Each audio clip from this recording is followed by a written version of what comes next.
Now, let's start the conversation with what has been plaguing us as a country. We've had a lot of people coming through and speaking about the finance bill, which has been plaguing the country. And of course, as early as day before yesterday, that was on Thursday, there was a release of the people who are voting for and the people who are voting against the finance bill on the first draft of this particular conversation. We had 204 of our members of parliament voting for the finance bill and 115 of them voting against the finance bill. And this is heat after people had protested for 2 days straight. We had protests on Tuesday and we had protests on Thursday that were happening, that were covered along many news networks, including CNN and BBC, with many of our brave, not just influencers, but citizens coming through and fighting for their rights and fighting against the finance bill. Among the people that were actually showcased having been part of these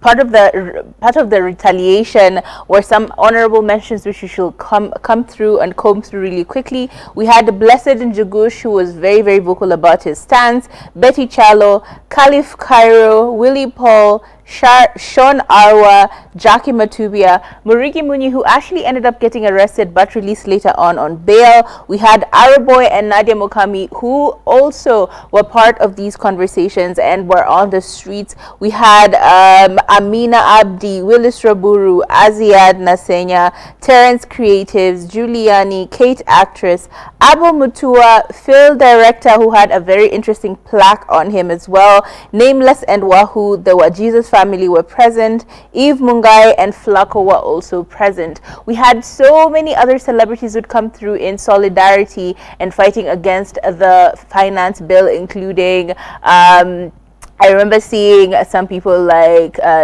Joy Candy said she couldn't make it physically because she suffers from anxiety. We had a few other people who came through that were fighting against it, including my very close friends, Simply Aurelia, and many other celebrities who came in solidarity. But the conversation is not about the celebrities. The conversation is about the finance bill and us fighting against the finance bill. So a shout out to every single person that participated in fighting against the finance bill, either physically or through the social media. We understand not everyone could have actually physically made it, but we appreciate every single one of you for coming through and fighting for the rights of us as citizens in Kenya against the finance bill. It is still part of the conversation. Tuesday is the second conversation, so we'll see what happens, who's going to vote for what, and finally see whether this finance bill is actually going to be put in place or it is going to be rejected, as many citizens are fighting for it to be rejected on Parliament.